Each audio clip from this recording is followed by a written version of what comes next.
4, verset 31 et 32.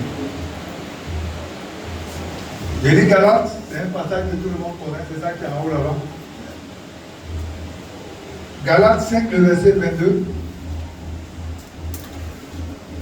Paul écrit à l'église de Galates. Galatique, donc Paul écrit aux Galates.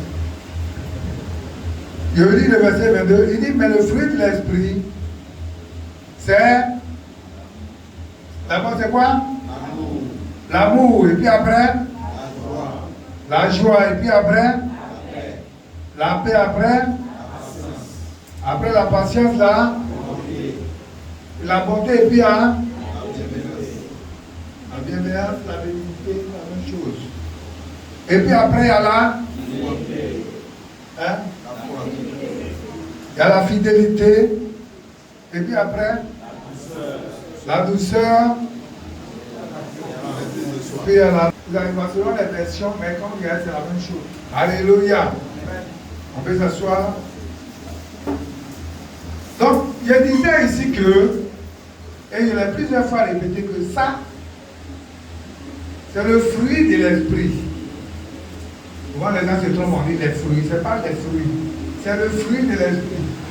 Ça, quand vous voyez, c'est comme une orange à 9 tranches. Et en temps normal, un chrétien, ça c'est le caractère du chrétien. Bon, quand tu viens à l'église et puis tu es devenu chrétien là, ça c'est désormais ton cas. C'est-à-dire si un voyage quelqu'un qui dit qu'il est l'église et puis il y a des problèmes. C'est l'amour, le pas. Hein? La haine, et puis il y a quoi encore? L'égoïsme. En réalité, le contraire de l'amour, c'est l'égoïsme. La haine, c'est pas faux. Mais l'égoïsme, vous savez, l'amour nous amène à partager ce qu'on a. L'amour, c'est ça. Mais l'égoïsme, c'est-à-dire qu'on privilégie nous-mêmes notre intérêt et l'intérêt des autres. L'amour, la joie, la paix, la patience. Ça, en réalité, c'est désormais le caractère du chrétien. C'est-à-dire qu'on dit quelqu'un devient chrétien là, c'est ça là, on va voir en lui. Il y a la tempérance. C'est quoi la Bible dit? Faire du mal à la colère. Il ne doit pas être quelqu'un qui se lève à tout moment, cette parole à tout moment. Ouais, la fidélité, la sincérité. La fidélité dans sa gloire, quoi. La fidélité, on va voir ça devant. Mais c'est la sincérité. On ne peut pas avec quelqu'un qui n'est pas sincère. On a un pied avec lui, on a un pied ailleurs. Non. Et la fidélité, là, ça te paye à tous les niveaux. Que ce soit au niveau du foyer, au niveau du travail, au niveau de l'église. C'est très important. Donc tout ça, c'est désormais la nature du chrétien. C'est le caractère. C'est ce qu'on va voir quand on dit quelqu'un est chrétien. Alléluia. Amen. Et dedans, vous voyez la bonté. Mais c'est quoi la bonté? Regardez le deuxième passage que tu vas continuer. Le deuxième passage, c'est juste à côté, après Galates, pour aller finir. Matthieu Éphésiens nous dit,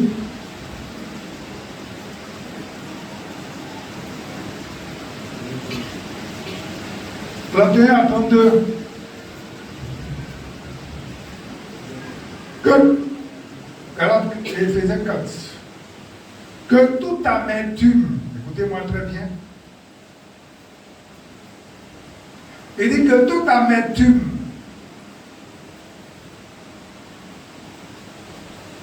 toute animosité, toute colère, toute clameur, toute calomnie et tout espèce de méchanceté disparaît du milieu de vous. » Donc il a cité tout ce qui n'est pas bon. Il a dit tout ça va disparaître au milieu de nous. Maintenant, ce qui doit être au milieu de nous, il a dit soyez bons les uns envers les autres, compatissant ou pardonnant réciproquement, comme Dieu vous a pardonné en Christ. Alléluia. Amen. Donc, ça c'est pas quelque chose qui représente. Donc, la bonté, c'est quoi? C'est la qualité de ce qui est bon, naturellement. Ce qui est bon. Qualité morale qui porte à être quoi? Doux. Donc, la qualité morale qui porte à être doux, facile, indulgent, à faire du bien. Donc, quand on dit que quelqu'un est bon, toi-même là, même quand on dit, il y a des gens qui vont dire, comment lui, il est bon? C'est ça. C'est-à-dire, pas parce que peut-être le gars, il t'a donné quelque chose, mais il y a des gens, quand tu le vois comme ça, là, il a un esprit même qui est favorable. Tu sens que c'est quelqu'un qui est bon. Ou bien, ça vous a jamais arrivé. Mais il y a des gens, même quand tu le vois, même, tu n'as même pas encore parlé à lui. Mais, il y a quelque chose qui te repousse. Qui le repousse. Vous voyez? Donc, c'est la qualité morale qui porte à être doux, à être facile, à être indulgent et à faire du bien. C'est ça que quelqu'un est bon, c'est la bonté.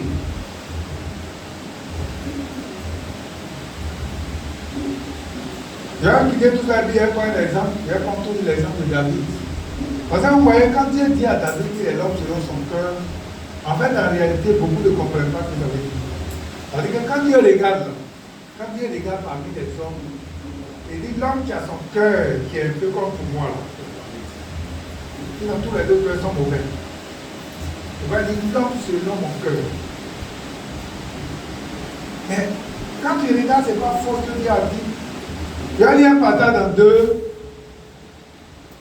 Je vais développer tout à l'heure, c'est ce que j'ai lu là.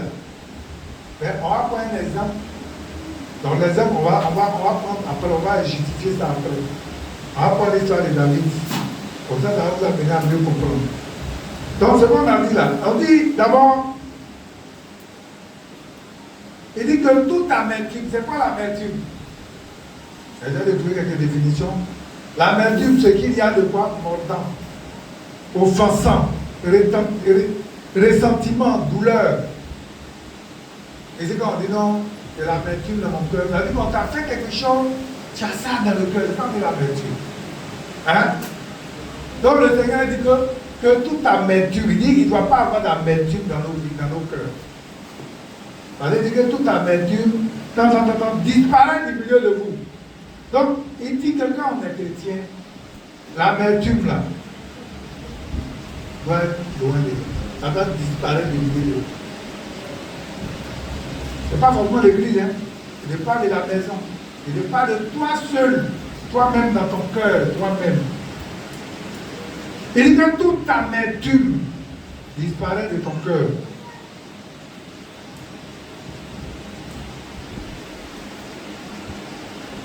Vous savez que l'amertume, quelque part là-bas, quand vous lisez Hébreu, la Bible dit que l'amertume, là, ça prive quoi? Ça prive l'homme de la grâce. C'est-à-dire la grâce que tu dois avoir pour réussir là. L'amertume vient bloquer la grâce. Combien vous préparez? Combien vous avez le verset? Hein? Ça va être en Hébreu.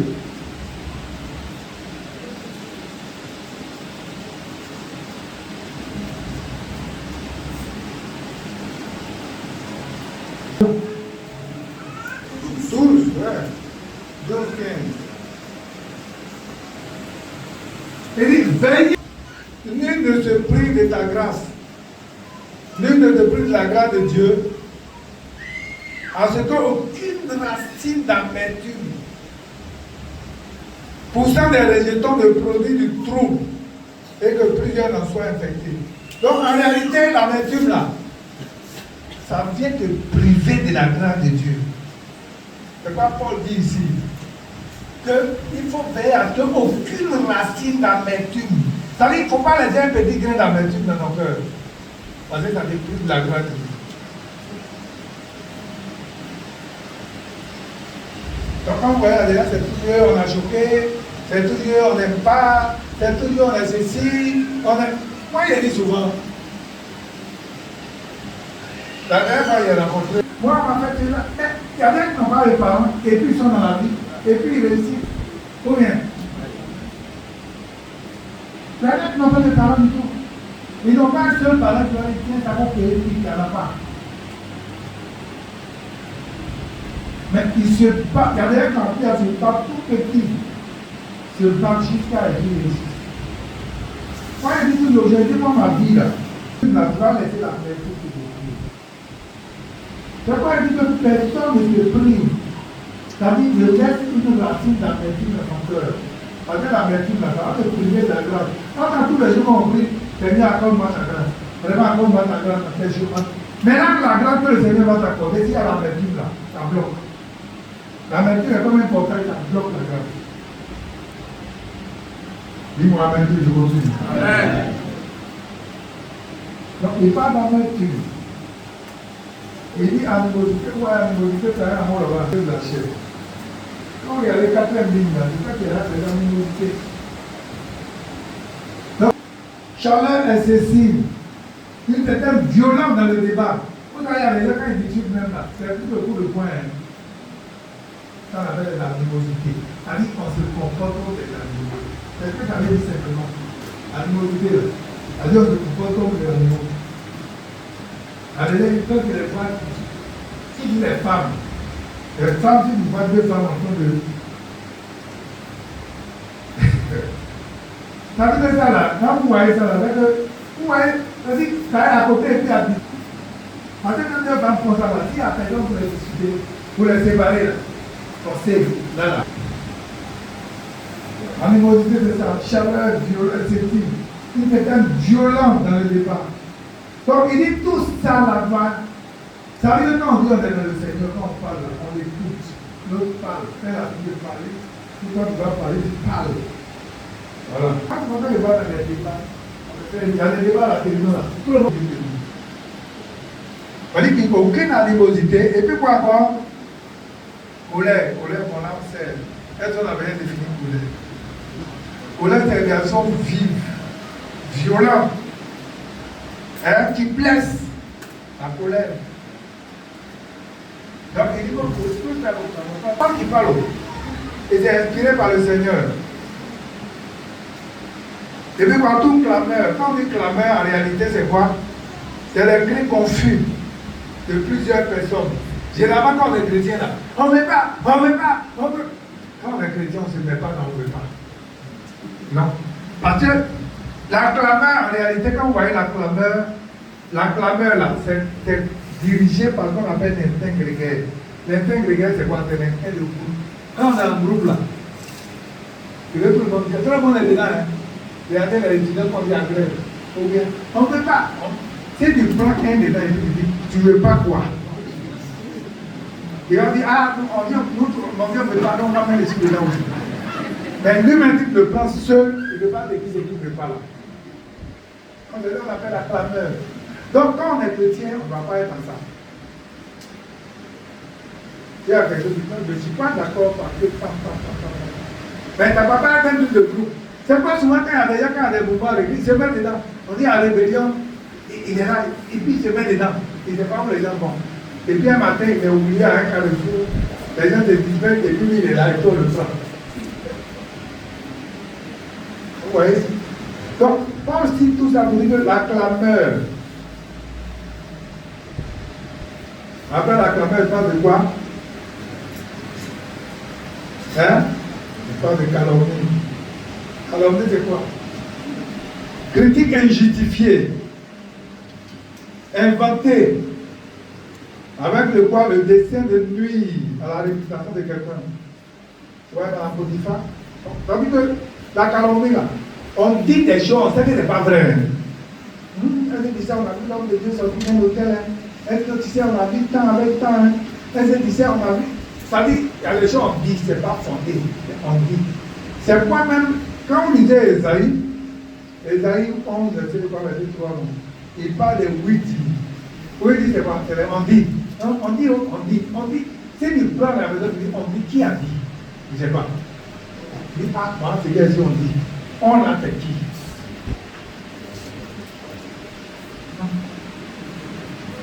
Donc, frère Michel, en réalité, on va éviter. Parce qu'il y a des gens, quand on est dedans, on dit, comment je prends ce et d'autres éléments. Et puis, tu ne sais pas. En tant que tu es dedans, tu es dans le on dit. Donc, la clameur, là, c'est tout ça. On se retrouve tout dedans. Ah, je ne vais pas, on dit ça, moi, je ne vais pas aussi, je ne vais pas faire. Et puis, on est dedans. Mais on ne sait pas en réalité pourquoi les gens ne veulent pas. Alléluia. Donc, c'est les choses qui sont venues à la réputation de quelqu'un. Quand on dit les méchancetés, bon, ça, on dit tout espèce de méchanceté. Donc, c'est-à-dire qu'il a cité tout cela. C'est-à-dire que toute forme de méchanceté même doit disparaître au milieu de nous. Pourquoi quand on dit méchanceté? Le penchant a fait du mal. Vous voyez par exemple, il y a des enfants par exemple, qui aiment manger, qui ont fait le village, et des fois, le jour, on a enlevé chacun dans sa maison. Au village où tout le monde est là comme ça. Il y a des enfants qui aiment manger. Donc quand ils voient qu'on a préparé quelque part, il va là-bas. Quand c'est comme ça, elle n'aime pas. Les femmes, elles sont méchantes, elles viennent et puis elles prennent bouillie chaud là. Et puis elles prennent mettre dans la main de l'enfant, elles disent, donc quand il est là, quand ton enfant criait là, il n'y a pas pourquoi. Mais comme il aime manger, donc il allait, on est en train de lui montrer une leçon. Pour dire comme tu aimes manger là, voilà. Pourquoi tu souffres aujourd'hui là avant de manger? Ça c'est la méchanceté. Il y a bien témoigné un jour de méchanceté là, c'est ça. Ou bien tu prépares de la nourriture à la maison. Et puis tu sens très bien que tes voisins n'ont pas à manger. Et puis vous mangez, et puis on finissait de manger, on prend le reste, vous avez la même poubelle, et vous prenez le reste de nourriture parce que vous laissez dans la poubelle. Et ils n'ont pas à manger, ils vont aller, ils vont voir la nourriture laissée. C'est ça qu'on dit, toute espèce de méchanceté. Ça fait partie des méchancetés. Alléluia. Donc c'est tout ça. C'est un verset, un petit verset, mais c'est rempli. Il y a beaucoup de choses là. Donc Paul dit que quand on est chrétien, tout ça là, il dit quoi? Regardez comment il termine. Il dit disparaît du milieu de vous. C'est-à-dire tout ce qu'on a cité là. Tout ça va disparaître du milieu de vous. Parce que tout ça là, ça s'oppose à ça. Ça s'oppose. Le verset 32 au contraire, il dit que, verset 32, soyez au contraire. C'est-à-dire tout ce qu'il a dit là. Il dit soyez bons les uns envers les autres. Ça veut dire, hein, moi lui là, moi il n'aime pas sa tête. Tu sais là, moi-même quand il a pas bien les aime. Lui là, quand il le voit, lui-même, je ne veux même pas le rencontrer sur ma vie. Non. Il dit soyez les bons les uns envers les autres. Quand moi il dit que tous les matins, on va chanter à tour, on se salue. Quand le public qui nous va saluer à tour, les gens ne comprennent pas ce que ça veut dire. Mais, il y a des gens ici là. Bien, il dit soyez au contraire. Le contraire là n'est pas écrit, mais en réalité, vous savez tout. Il dit, je vais dire, vous n'avez pas bon, vous devez enlever tout ça de vos vies. Mais soyez bons.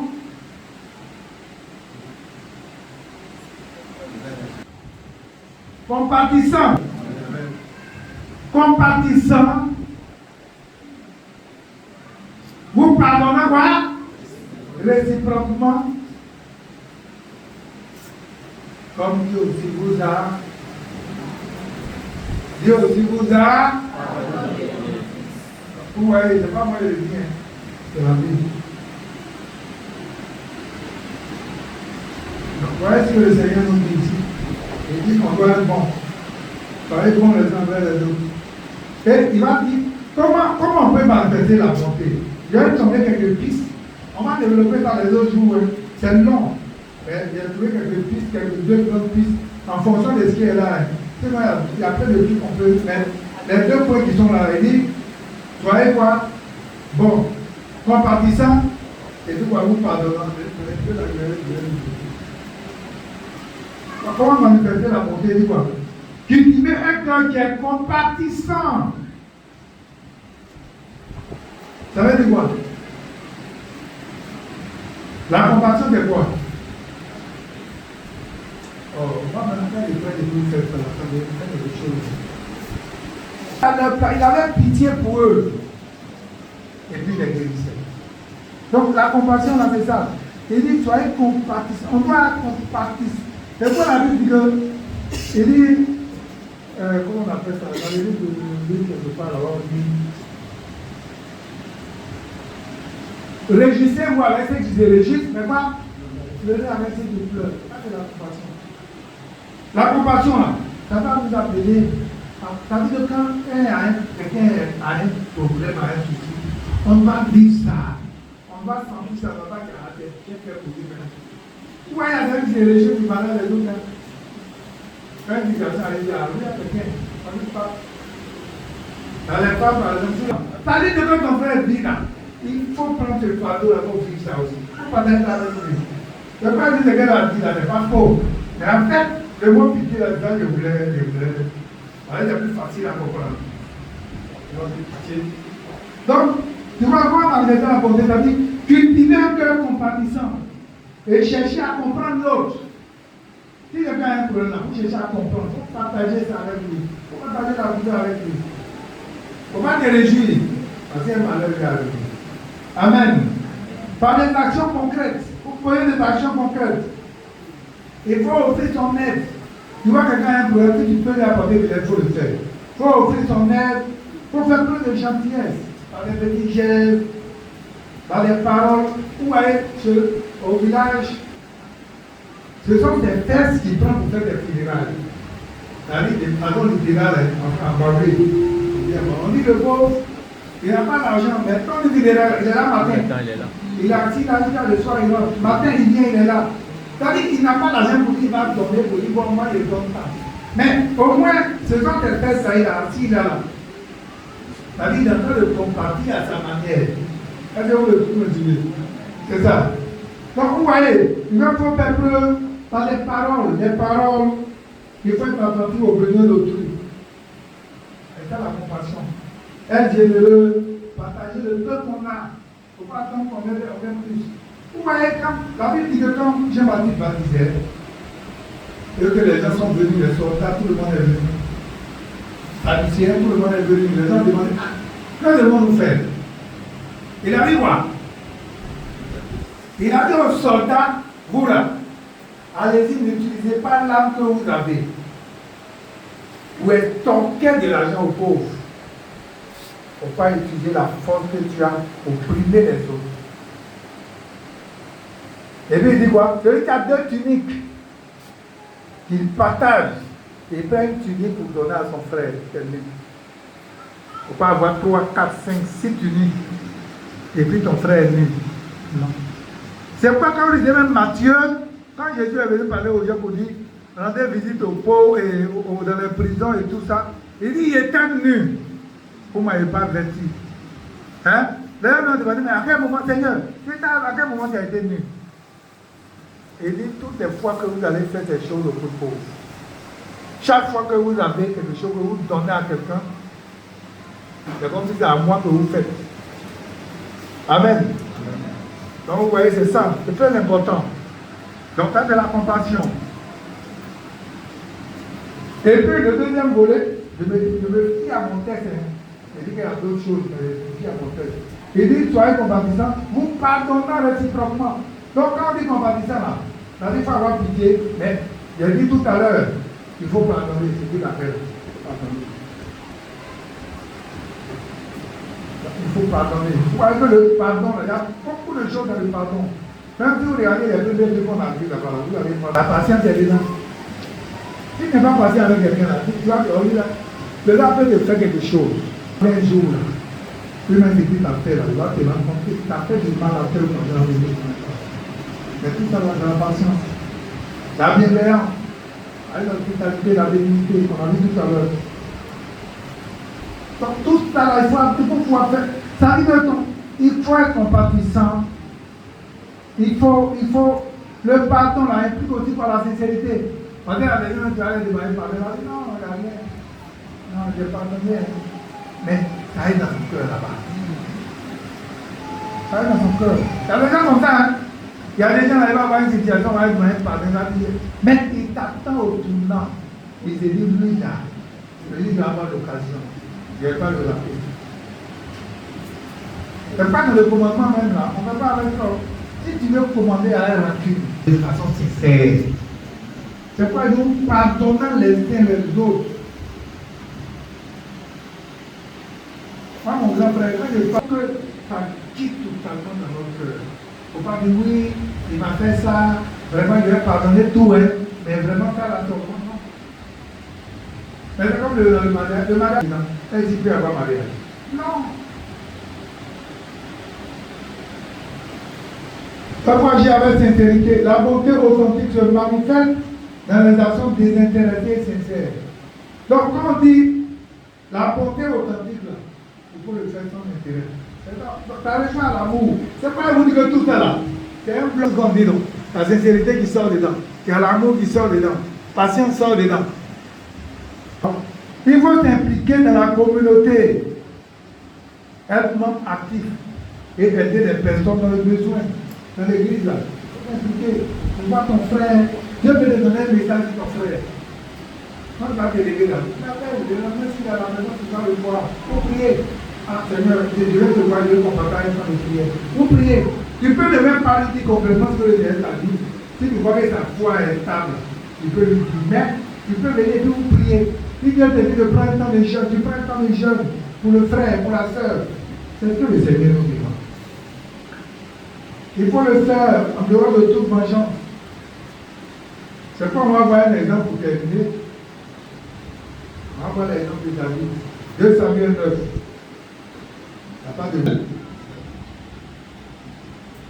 11.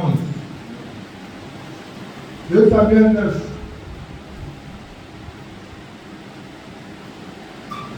Vous voyez cette histoire-là, cette histoire merveilleuse. Vous voyez, Saül a poursuivi David. Il voulait le tuer. Il lui a fait du mal. À un moment donné, David était obligé de ramasser sa famille, aller se cacher chez les Philistins pour sauver David. Mais quand il a fait tout ça jusqu'à...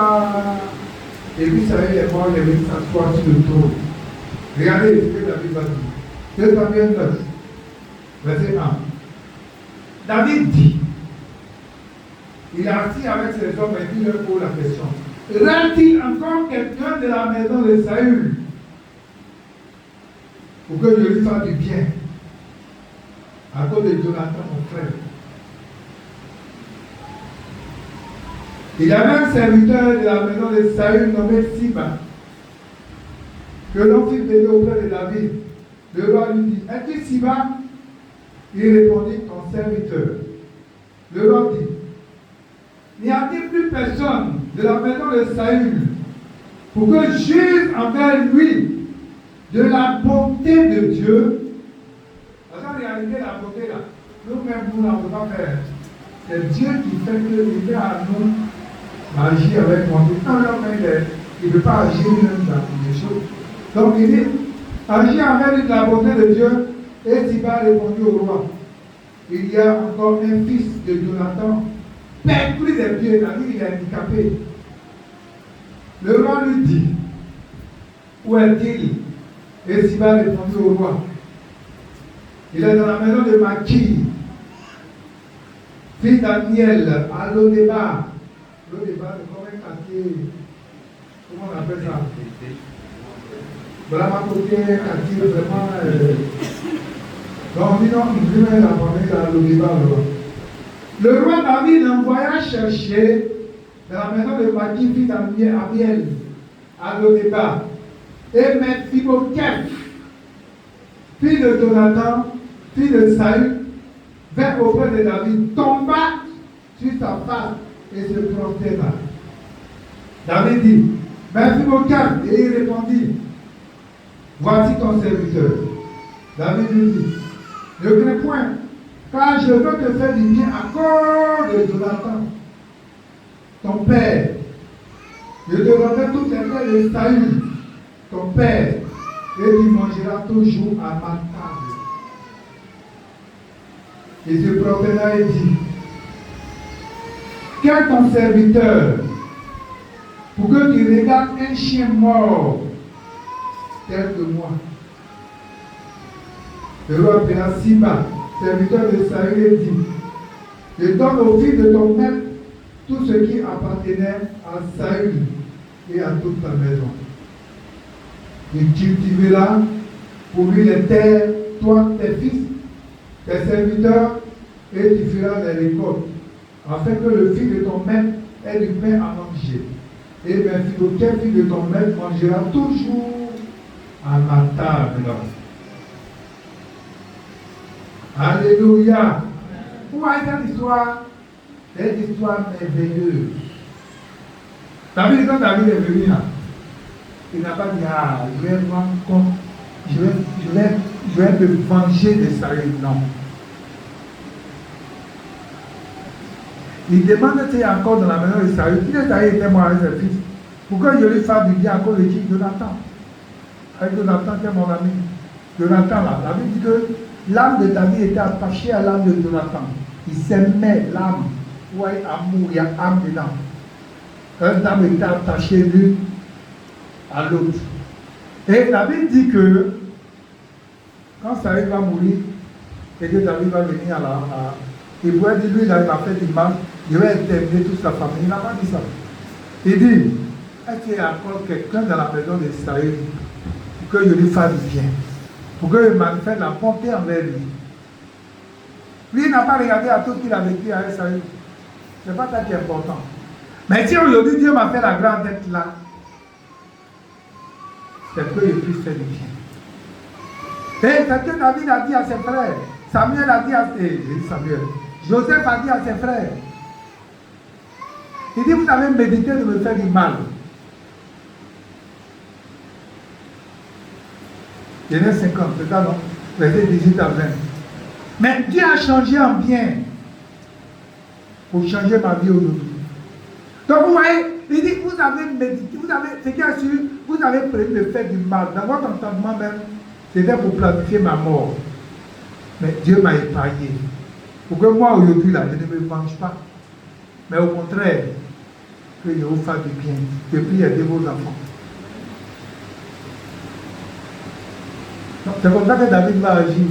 C'est pour ça que Dieu, les gars, il dit, lui, là, il est l'homme selon mon cœur. Et il a dit qu'il fait venir Mephibosheth. Mephibosheth est perclus des pieds. Selon les lois d'Israël, ouais, Mephibosheth là ne devait pas rentrer au palais. Handicapé ne rentre pas là-bas. Parce que quand David combattait, les gens ont dit les boiteux, les porcs sont posés à lui. Donc il y a une loi qui avait été comme un décret, qui avait dit que les boiteux, les aveugles, ils ne rentrent pas au palais, les handicapés et tout ça. Mais Mephibosheth était perclus des deux pieds. Mais David l'a fait venir. Il dit lui là, il va faire quoi? Il va faire quoi? Il va manger à ma table. Ça dit que moi-même, roi là, je vais manger avec lui. Je ne regarde pas ton handicap. Je ne regarde pas à ce que ton grand-père Saül m'a fait. Est-ce que quelqu'un me suit? Parce que le Seigneur attend de moi. Quand on dit la bonté là, c'est ça. Ce n'est pas une histoire d'aller fouiller pour dire telle année, il m'a fait ça, il m'a dit ça, il m'a mal regardé, il m'a... Non. Telle année, il a fait. Mais aujourd'hui, Dieu t'a fait grâce pour avoir une position où tu as la produit de l'aider. Il faut le faire. Moi, je dis toujours chez moi, la vengeance vous permet d'oublier ce qu'on a vécu. De supporter. Parce que si tu as vécu et puis Dieu t'a fait la grâce d'être là aujourd'hui, c'est parce que Dieu, là, il a mis ton cœur. J'ai dit aux gens que quand Dieu élève, quand Dieu bénit, regardez la vie de David. De Joseph. Vous voyez, si Dieu savait qu'en même temps Joseph, premier ministre d'Égypte, Joseph se vengerait de ses frères, le Seigneur n'allait pas le faire. Mais il sait que le camp qu'il a donné à Joseph, là, Joseph va pardonner à ses frères, il va faire du bien à ses frères, il va aider leurs enfants, il va payer leur école, ils vont aller à l'école, ils vont réussir. C'est ce que Dieu a vu dans le cœur de Joseph. Et je veux que nous ayons ce cœur-là. Si nous avons ce cœur-là, qui veut faire du bien, qui veut avoir... Dieu va t'ouvrir les portes. C'est pas quand tu pries, mais on va prier pour toi seul. Seigneur, vraiment donne-moi ça, donne-moi un travail, je vais faire des tirs. Non. Seigneur, ouvre-moi une porte de travail, pour que moi aussi je puisse aider mon frère et aider ma soeur. Il faut que le Seigneur voit que tu dois travailler pour que tu sois une source de bénédiction pour les autres. Il ne faut pas que ça soit pour toi seul. Ce n'est pas quelque chose qu'on va te donner, et puis toi seul qui est orgueilleux, toi seul qui est avare dessus, non. Mais c'est quelque chose que tu dois pouvoir faire le bien. Bien aimé, voilà ce que je voulais partager avec toi ce matin. Donne-moi de manifester la bonté. Et la bonté, là, on n'a pas besoin d'avoir des milliards pour le faire. On n'a pas besoin d'avoir des millions. Tu as 200 guéris de 5 kilos, 5 kilos. Ton frère n'a rien à manger, tu prends ça qui lui donne. Si tu as la foi que ton Dieu que tu pries s'appelle Yahvé Jireh, je te dis que jusqu'à ce que le sac de riz que j'ai là finisse là, Dieu va me permettre que j'ai un autre sac. Mais tu te soucies de ton frère, tu lui donnes. C'est voilà que Dieu attend de nous. Et si on a compris ça, on a compris l'évangile. Alléluia. Mais si on n'a pas compris la converse égoïste, ce que Dieu a fait, c'est pas beaucoup là. Si il est partagé là, ça, même si le repas que tu as là, c'est pas beaucoup. Dieu va multiplier ça. Tu vas pas aller dire tout le monde, tu mets le là. Mais si tu veux garder pour dire, quand tu veux faire gourmandise, ou bien tu es égoïste, tu vas manger, mais toi-même ta nourriture, tu vas manger, si les beaux, si les pas beaux, c'est dans ce lycée. Mais si tu as partagé avec quelqu'un, ma soeur, sois bénie. Là, la main, tu as partagé, comment est-ce que c'est ça?